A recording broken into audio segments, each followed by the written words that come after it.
안녕하세요, 여러분. 오늘 드디어 면접 보는 날이에요. 빠르게 씻고 밥을 챙겨 먹었어요.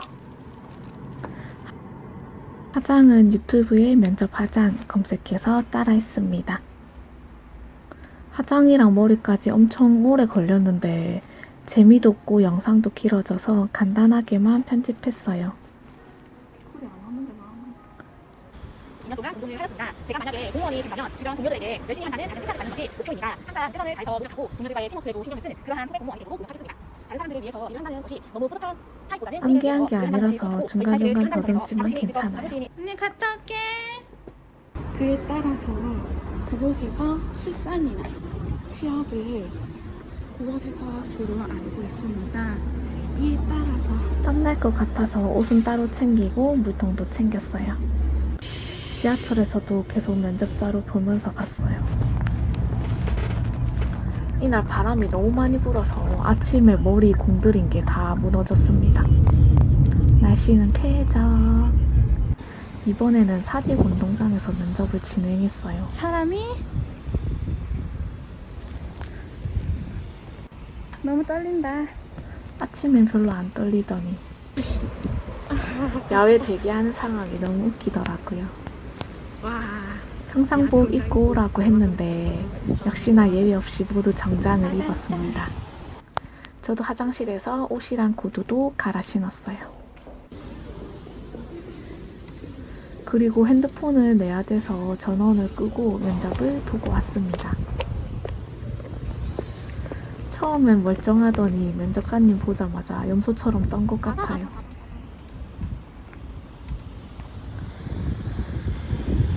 갈아 신었어요.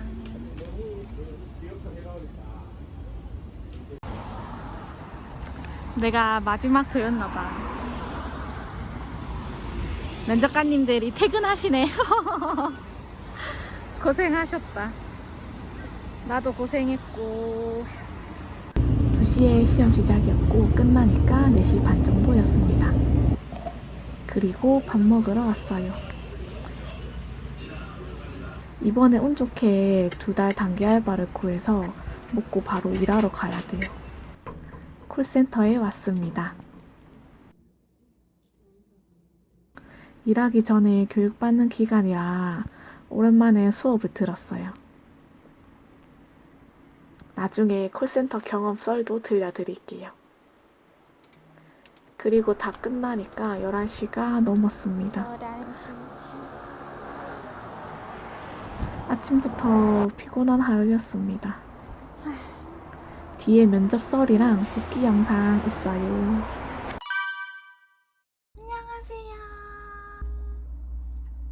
제가 면접을 보고 왔는데 제가 마지막 조였나 봐요. 그래서 면접이 너무 늦게 끝이 난 거예요. 또 멀어가지고 저녁을 먹고 나니까 바로 알바 갈 시간이 돼가지고 이제 그날에 뭐를 질문했는지 원래는 카페에 가서 촬영을 하고 일을 가려고 했는데 생각보다 너무 늦게 끝나고 이동하고 밥 먹는데 시간이 다 지나가가지고 이렇게 새로 카메라를 켰습니다. 일단 제가 지금 상황이다 보니까 면접 형식이라든지 그런 게 제가 처음에 면접 봤을 때, 그러니까 약 2년 전의 면접이랑은 조금 다를 수가 있는데 제가 일단은 2개 다 말씀을 드리는 쪽으로 해볼게요. 제가 면접을 갔을 때 저는 오후에 면접을 보는 거였고 2시 10분에 면접 시작이라고 공고에 나와 있었고 1시 반까지 와라 이렇게 써 있었습니다. 그래서 저는 엄청 일찍 가서 옷을 갈아입으려고 했는데 체온이 37도가 넘어서 바로 화장실로 못 가고 체온 내려갈 때까지 쉬다가 옷을 갈아입고 나와서는 책자를 봤어요. 그 위에 가림막도 있었고 다행히도 태풍이 지나간 자리라서 바람도 많이 불고 시원했습니다. 몇 명이 있었는지는 잘 기억이 안 나는데 한 예를 들어서 100명이 있었다고 치면 그 중에 16명씩 차례로 들어갔어요. 그러니까 직렬이 A 직렬, B 직렬, C 직렬, D 직렬 이렇게 있으면 직렬별로 몇 명씩 A 직렬에서 뭐 4명, B 직렬에서 뭐 8명, C 직렬에서 2명, D 직렬에서 2명 이렇게 해서 총 16명이 한 그룹이 되어서 건물 안으로 들어갑니다. 건물 안에서는 본인인지 아닌지 마스크를 내려서 살짝 확인을 하고 또 대기를 하다가 그 다음에는 면접 보는 강당 바로 앞까지 또 대기를 합니다. 야외, 그러니까 대기가 야외에서 대기를 하고 다음에 건물 안으로 들어가서 본인 확인을 하고 그리고 또 더 안으로 들어가서 완전히 면접 보는 장소 바로 앞에서는 책상이 있어서 평정표라고 해서 평정표를 작성을 했어요.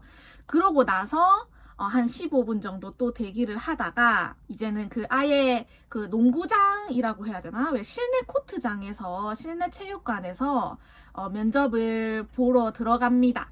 그때까지는 계속 들고 있는 자료를 볼 수가 있었어요. 저희는 따로 가방을 걷지는 않았고 아무래도 이거는 그 전염병 때문에 그런 것 같은데 이번에는 각자 개인 소지품을 자기가 들고 아예 체육관까지 들어가서 왜 그 학교 교무실 같은 데 가면 파티션이 있잖아요. 그래서 그런 파티션이 이렇게 땅땅땅땅 나눠져 있는데 그 파티션 앞에 그냥 내 가방을 놔두고 들어가서 면접을 봤습니다.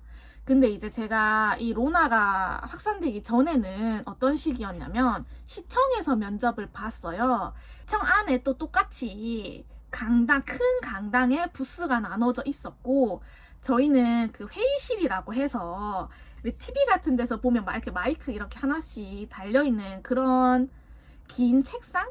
계단 형식의 긴 책상에 전 인원이 다 앉아 있고 거기서 이렇게 평정표까지 작성을 하고 또 그룹으로 16명이 나눠져서 면접 들어가기 바로 직전 의자에 앉아 있습니다. 근데 그 바로 직전 의자에 앉아 있을 때는 저희는 가방을 다 제출을 했어요. 핸드폰까지 다 앞쪽에다가 제출을 하고 한 15분이나 30분인가 기다리면서 이렇게 가만히 있다가 들어가라 할 때 그 강당 안으로 들어가서 똑같이 부스가 있으면 그 부스에 가서 면접을 보고 했습니다. 아무래도 달랐던 점은 그 자료를 끝까지 볼 수 있었던 점이 달랐고 그룹으로 불려져서 나가는 거는 동일했고 그리고 그 불려져 나가는 순서는 똑같이 수험번호 순이었어요. 화장실이나 물은 굉장히 자유롭게 왔다 갔다 하면서 마실 수 있는 분위기였고 제 생각에는 아무래도 처음에 가자마자 면접을 보는 사람보다는 뒤에서 좀 대기를 많이 하는 게 긴장도가 좀 떨어졌던 것 같아요. 저는 이번에 맨 마지막 조였는데 너무 심심해가지고 정말 너무너무 심심해서 긴장을 덜 했어요. 막상 들어갔을 때는 긴장을 했지만 그리고 이제 2시 10분에 면접 시작이라고 공고가 되어 있었는데 2시에 모든 전자기기는 다 끄고 가방 안에 넣었습니다. 그래서 이번에 저는 무엇을 질문 받았고 어떻게 대답했는지를 말씀을 한번 드릴게요. 일단은 제가 약 2년 전에 면접을 봤을 때랑 분위기가 너무너무 달랐어요. 이번에는 정말 왜 장난삼아 그렇게 얘기를 해요. 너무 긴장하지 말고 그냥 옆집에 친한 아저씨랑 대화한다고 생각을 해라 라고 말을 그냥 하는데 장난삼아 하는데 진짜로 옆집 친한 아저씨 또는 내가 친한 친구의 아버님과 대화하는 느낌을 받았다고 해야 되나? 두 분 다 너무 친절하셨고 압박 면접 없었고 분위기가 너무 좋았어요. 제가 엄청 당황했는데도 당황하지 말라고 천천히 말해도 된다고 그렇게 말씀을 해주셨고 다 마스크를 끼고 있잖아요. 근데 눈으로 엄청 반짝반짝하게 괜찮아 천천히 말해 그래 내가 네 말 듣고 있어 이런 모습을 눈으로 막 말을 해주셨어요. 그래서 너무 마음이 편했고 말을 엄청 더듬었는데 괜찮다고 그럴 수 있다고 눈으로 계속 막 말해주셔가지고 저는 이번에 되게 좋았습니다. 2년 전에 봤을 때는 한 분은 압박 면접이 심했고 또 한 분은 그냥 잘 들어주는 스타일 그랬어요. 제 생각에는 한 분은 친절한 컨셉이고 또 다른 한 분은 일부러 조금 무뚝뚝한 컨셉을 잡는 것 같았어요. 처음에 들어갔을 때 그 평정표를 나눠주는데 칸막이, 투명색 칸막이가 면접관님들 앞에 하나씩 있었어요. 그래서 내가 이거 종이를, 평정표를 드려야 되는데 약간 그 은행 창구처럼 밑으로 이렇게 드리려고 하는데 안 들어가는 거예요. 그냥 위로 이렇게 드리더라고요. 그래서 그냥 칸막이 위로 이렇게 종이를 드리고 이제 딱 서가지고 인사를 했습니다. 인사를 하니까 앉으라고 하더라고요. 그래서 이제 감사합니다 하고 자리에 착석을 했습니다. 이제 면접관님 두 분 중에 제가 편의상 한 분을 어머님이라고 하고 한 분을 아버님이라고 표현을 할게요. 왜냐면 A, B 이렇게 하면 내가 또 헷갈려가지고 처음에 살짝 무뚝뚝하고 무신경한 컨셉을 가진 분이 아버님이세요. 그러면 그 아버님께서 먼저 저한테 자기소개를 시켰습니다. 저는 이제 모든 일에 최선을 다하는 입니다. 저는 대학교를 다녔을 때 어쩌고 저쩌고를 했고 친구한테 칭찬을 받으니까 기운이 너무 나더라. 그래서 나는 공무원이 된다면 항상 모든 일에 최선을 다해서 주변 동료들한테도 칭찬을 받는 사람이고 싶다. 최선을 다한다면 과정에서부터 성취감이 들고 결과까지 자연스럽게 좋아지더라. 이렇게 얘기를 했습니다. 근데 이제 너무 긴장이 되니까 말을 엄청 빨리 한 거예요, 제가. 원래 말을 천천히 해야 되는데 말을 천천히 하는 연습을 했는데도 가니까 긴장이 돼가지고 말이 막 빨리빨리 나오더라고요. 그리고 두 번째로는 부산시 공무원이 되려는 이유가 무엇이며 앞으로의 포부가 뭐냐 이렇게 물어보셨습니다.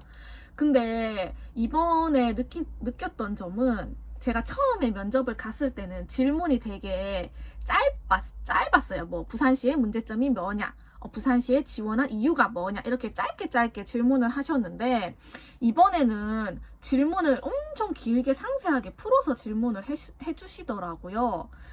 그래서 머릿속에서 계속 생각을 해야 돼. 부산시 공무원이 되려는 이유와 앞으로의 포부 두 개를 다 얘기해야지 마음을 먹고, 내가 부산시 공무원이 되려는 이유는 내가 이제 부산에서 태어나고 자랐기 때문에 부산에서 시민들을 위해서 봉사를 한다면 너무 뿌듯하고 자부심이 있을 것 같다.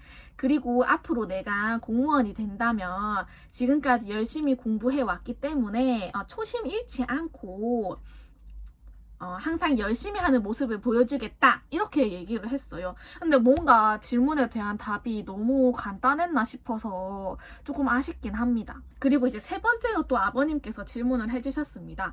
우리 직렬 관련해서 최근에 관심 있게 보고 있는 이슈가 있냐 이렇게 물어보셨어요. 근데 저는 이거랑 정확한 내용에 있어서 스터디를 한 건 아니고 보통 내가 만약에 공무원이 된다면 어떤 업무를 하고 싶냐 질문에 대한 대답으로 우리 전공에서 내가 하고 싶은 프로젝트를 연습을 했던 게 있어서 그걸 그대로 말씀드렸습니다. 내가 어떤 업무를 맡더라도 다 열심히 하겠지만 이 직렬을 지원했고 이 직렬 공무원이 될 사람으로서 나는 이러이러한 프로젝트를 관심 있게 보고 있다. 이 프로젝트는 4차 산업혁명과도 관련된 건데 요즘 4차 산업혁명 하고 갑자기 말이 안 나오는 거예요. 4차 산업혁명이 뭐였지? 하면서. 근데 이제 어머님께서 괜찮다고 천천히 말하라고 눈으로 막 반짝반짝 괜찮아 이렇게 쳐다보셔가지고 잠시 한번 쉬고 4차 산업혁명은 4세대 산업혁명으로서 요즘 굉장히 각광받고 있다. 그래서 나는 이러한 사업에 관심을 가지고 있고 내가 대학교를 다녔을 때도 대학교를 다녔을 때 상상만 했던 그러한 것이 이제 발현이 된다는 게 굉장히 신기하고 재밌을 것 같다. 이렇게 말씀을 드렸습니다. 네. 그리고 이제 어머님께서 아버님한테 질문 다 하셨냐? 이렇게 하니까 아버님이 자기는 질문을 다 하셨다고 하셔서 어머님께서 저한테 질문을 하셨어요. 이것도 굉장히 길게 구구절절 설명을 해주셨는데 짧게 말한다면 이제 내가 프로젝트를 하는데 그 프로젝트에 있어서 반대 의견이 많을 것이다. 그렇게 하면 어떡하겠나? 이렇게 물어보셨습니다. 다 스터디를 할 때 했던 것들이었어요. 그래서 그냥 베이직한 답변 있잖아요. 모두가 하는 그런 답변을 드렸죠. 그냥 뭐 그 대립은 뭐 사람들이 가치관이 다 다르기 때문에 대립은 언제든지 발생할 수 있다고 생각한다. 그런데 이제 내가 내 의견만을 주장하는 것이 아니라 그 사람의 의견을 들어보고 절충을 하는 것이 중요한 것 같다. 의견 대립에 있어서 가장 중요한 거는 경청이라고 생각한다. 이렇게 말씀을 드렸더니 너무 상투적인 거 아니냐고 앞에 있는 사람들 다 똑같이 대답했다. 그게 과연 답이 될까? 이렇게 저한테 되물어 보셔서 제가 잠시 생각을 해봤는데 그래도 내 생각은 경청이 맞다고 생각을 했어요. 또 다른 의견을 말씀드릴 수 있겠지만 저는 그래도 경청과 공감이 설득에 있어서 가장 중요하다고 생각을 했기 때문에 제가 예전에 콜센터에서 아르바이트를 했던 적이 있습니다.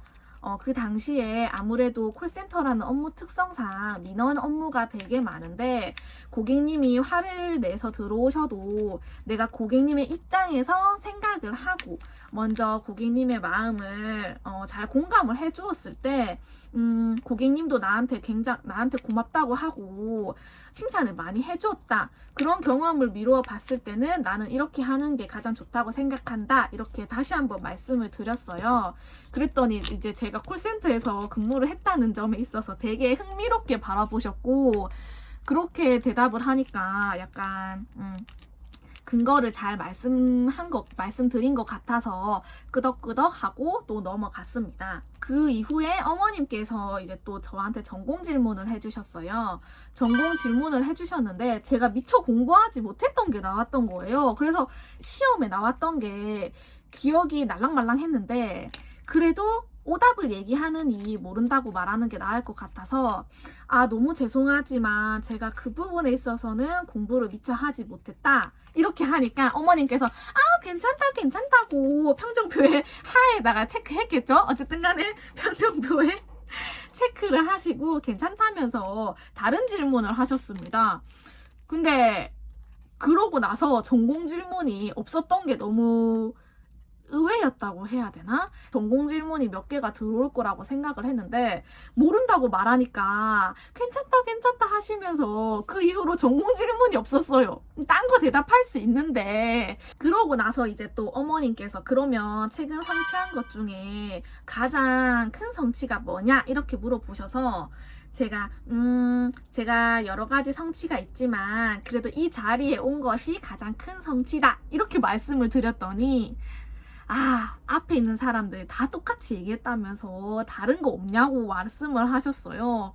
너무 뭔가 그 두 분이 진짜 진심으로 지루하다는 티를 팍팍 내셔가지고 제가 그러면 제가 운동을 하고 복근이 생긴 게 굉장히 뿌듯한 성취다. 이렇게 말씀을 드렸더니 두 분 다 이렇게 기대고 있다가 이렇게 가까이 다가오셔가지고는 얘기를 한번 해봐. 이렇게 표정으로 말씀을 하더라고요. 그래서 제가 내가 키가 작고 왜소해서 되게 오해를 많이 받았다. 그래서 운동을 시작했는데 운동은 정말 하면 하는 만큼 결과가 눈에 보이더라. 그래서 복근이 생겼을 때 나 정말 뿌듯했다. 이렇게 말씀을 드리니까 두 분 다 허허 웃으면서 재미있게 제 이야기를 들어주셨어요. 그러면서 무슨 운동을 했냐고 그랬는데 제가 자기소개서에도 운동 얘기를 써놨었거든요. 그랬더니 요가를 했냐면서 막 그러길래 제가 네, 요가를 2년 정도 했습니다. 이렇게 얘기하고 또 어머님께서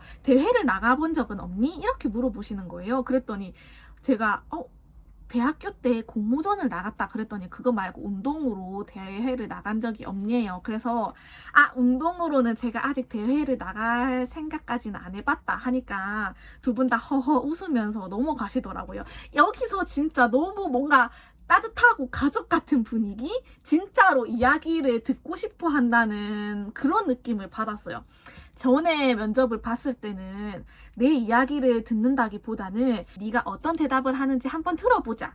이런 느낌이었어요. 되게 깐깐한 부모님 느낌이었다면 이번에는 진짜 나랑 친하게 지내고 싶어서 이야기를 계속 들어주는 느낌이었달까요? 그러고 나서 이제 아버님께서 저한테 질문을 하나 더 하셨어요. 민원인이 민원을 넣는데 정책상 해줄 수 있는 게 없다. 그러면 어떻게 할 것인가? 이렇게 질문을 해주셨어요. 저는 또 그 매뉴얼대로 대답을 했죠. 민원인이 화가 나셨으면 화가 난 데는 다 이유가 있을 것이다. 일단은 내가 그 이유를 들어보고 화를 진정시키겠다. 그런데 이제 정책상 해줄 수 있는 게 없다면 그 부분에 있어서 설명을 해드리고 설명을 해드리고 이해시켜 드리겠다 이랬더니 그래도 얘기를 안 듣는다면 이렇게 재질문을 하셨어요. 보통 꼬리 질문은 항상 있으니까 준비를 했죠. 그래서 그래도 얘기를 듣지 않는다면 고민한 척 한번 하고 선배님, 경험이 많으신 선배님과 동료들에게 도움을 청하겠다 이렇게 말씀드리니까 그냥 넘어갔어요. 그래서 그 이후에 또 어머님께서 저한테 제가 자소서에 책을 읽는 거를 좋아한다고 썼더니 최근에 읽은 책을 물어보셨습니다. 그땐 제가 사피엔스 책을 읽고 있어서 유발 하라리의 사피엔스 책이 재밌다. 그 책의 줄거리는 이러이러하고 이러이러한 점이 너무 흥미가 있더라. 이렇게 얘기를 했더니 저보고 그 책을 다 읽었네요. 그래서 내가 아직 읽고 있는 중입니다 라고 말씀을 드리니까 나 그 책 읽다가 너무 어려워서 포기했는데 이렇게 말씀을 하시더라고요. 그래서 또 감동 먹고 네, 그 책이 저도 어렵습니다. 이렇게 대답을 드렸어요. 그랬더니 또 다른 책 뭐 재밌게 읽은 거 없냐, 나한테 추천을 해달라 이렇게 말씀을 해주셔서 제가 베르나르 베르베르 책을 좋아해서 베르나르 베르베르의 잠이라는 책을 추천드린다. 수험생 때 불면증이 있어서 읽기 시작했는데 뭐 스토리는 이러이러하고 이러이러하다. 읽어봐라 이렇게 얘기를 했더니 또 다른 책이 없네요. 그래서 제가 또 다른 책을 말씀을 드리려고 했어요. 또 다른 책 제가 공중근해라는 책을 또 재미있게 읽었다. 그 책의 내용은 이러이러하고 이러이러하다 그랬더니 그거 말고 또 다른 책 없어? 이렇게 말씀을 하시더라고요. 그래서 당황을 했죠. 왜 이렇게 책을 계속 물어보지? 하면서 그러면 제가 다음에 읽고 싶어 하는 책이 있는데 제목이 뭐였더라? 오베라는 남자라는 책입니다. 이렇게 말씀을 드렸어요. 그랬더니 책을 정말 좋아하나 보네 하고 드디어 넘어갔습니다. 그러고 나서 또 아버님께서 저한테 무언가를 질문을 하시려고 운을 떼셨는데 종이 땡땡땡 울리더니 저보고 끝났다고 나가라고 하셔서 제가 일어나서 또 한 번 정중히 감사합니다 이렇게 인사를 드리고 나왔습니다. 전체적으로 어떤 느낌을 받았냐면 제가 그 수험생들 중에 뒷번호라서 그런지 대답들이 약간 다 겹쳐서 진짜 진심으로 재미없어 하는 느낌이었어요. 그래서 내가 조금 더 창의적이게 얘기를 하거나 아니면 아까 그 콜센터나 복근 경험처럼 내 경험을 더 잘 풀어냈었으면 재미없다는 느낌을 안 받았을 텐데 괜히 또 면접관님도 사람인데 미안해지더라고요. 이게 뭐라고. 전체적으로 어쨌든 제가 나왔을 때 그 16명이 다 동시에 나오잖아요. 나왔을 때 다들 표정을 보니까 그렇게 나쁘지 않았던 것을 보면 그냥 부산시 면접 자체가 이번에는 굉장히 평이했다라는 평을 저는 내릴 수가 있었던 것 같아요. 아무래도 우수는 워낙 받기가 힘들고 부산시는 재면접도 없고 또 마스크도 쓰고 있고 뭔가 나라의 상황이 좋지도 않을 뿐더러 원래 미흡도 잘 안 주기 때문에 그냥 무난하게 보통을 받을 것 같다는 느낌이 들었어요. 진짜 이번에는 제가 운이 너무 좋아서 그런 어머님 같은 면접관님을 만날 수가 있었지, 제가 2년 전에 면접을 봤던 거를 얘기를 해보자면 그때도 똑같이 처음에는 지원 동기를 먼저 물어보셨습니다. 아무래도 자기소개나 지원 동기는 무조건 물어본다 생각하고 꼭 준비를 잘 하셨으면 좋겠어요. 저는 이제 지원 동기를 내가 처음에 공무원을 접하게 된 것은 선배님이 공부를 하셔서 공무원이란 직업을 알게 되었다. 근데 이제 내 전공까지 살릴 수 있는 이러한 직렬이 있으니까 너무 좋아서 너무 전공을 살릴 수 있으면 너무 좋고 또 부산시를 대표하는 공무원이 된다면 너무 자부심이 있을 것 같다. 부모님도 적극 지원을 해줘서 공부를 하게 되었다. 공부를 하면서 이러한 점을 노력을 했고 면접 준비도 열심히 했다. 내가 만약에 공무원이 된다면 또 이러한 공무원이 되고 싶다. 이렇게 잘 얘기를 해주었죠. 그때는 또 학원을 다닐 때였어가지고 말을 더듬지도 않았고 긴장이 됐지만 아주 자신감 있게 큰 소리로 말씀을 드렸습니다. 그리고 나서 이제 옆에 계신 깐깐한 컨셉을 맡으신 분이 요즘에 사람들이 도시에서만 살려고 하고 시골에는 안 가는데 그 이유가 뭐라고 생각하나? 이렇게 말씀을 하시더라고요. 정말 난 생전 처음 듣는 질문이었지만 제 생각을 그냥 잘 말씀드렸습니다. 사람들이 시골에서 살기 꺼려하는 이유는 아무래도 시골이 화장실이나 기술적인 면에 있어서 불편할 것 같다. 화장실이 밖에 있는 경우는 불편하기도 하고 또 영화관이나 그런 유흥시설이 없어서 안 가는 것 같다 말씀드렸더니 제가 깐깐한 컨셉이라고 하셨잖아요. 계속 꼬리 질문을 하는 거예요. 그것 말고 안 가는 이유가 뭔 거 같냐? 이렇게 꼬리 질문을 하셔서 그것 말고는 지금은 기억이 잘 안 나는데 대충 쥐어짜서 그냥 아무렇게나 말을 했어요. 그냥 안 갈 것 같은 이유를 제 입장에서. 그래서 저보고 니는 시골에 가서 살라고 하면 살 것 같냐? 이렇게 물어보시길래 저는 진짜 진심으로 시골을 좋아해서 나는 시골을 좋아한다. 시골은 한적하기도 하고 부모님이 또 농사 짓는 거를 예전부터 좋아해서 나는 시골을 좋아한다. 이렇게 얘기를 했더니 별로 제 대답이 마음에 들지 않았나 봐요. 그래서 그 옆에 계신 그 인자하신 분께서 야 그만 질문하라면서 또 자기가 다른 질문을 하셨어요. 기억이 지금은 잘 나지 않는데 그냥 무난한 인성 질문이었던 것 같아요. 봉사활동 경험이었나? 그런 거를 질문을 해주셨던 것 같아요. 그래서 또 봉사활동 질문도 무난하게 제가 또 봉사활동을 갔다 와서 어떤 봉사활동을 가서 무엇을 해드렸고 어떤 반응이 있어서 너무 기분이 좋았다. 너무 뿌듯했다. 나도 이렇게 봉사하는 사람이 되면 너무 좋을 것 같다. 공무원이 되면 항상 봉사하는 마음을 가지겠다. 이렇게 또 조리 있게 아주 잘 말씀을 드렸죠. 그러고 나서 이제 그 깐깐하신 분께서 제 전공 담당이었는데 전공에 관해서 질문을 하셨습니다. 근데 제가 질문에 대한 답변을 약간 한 80%?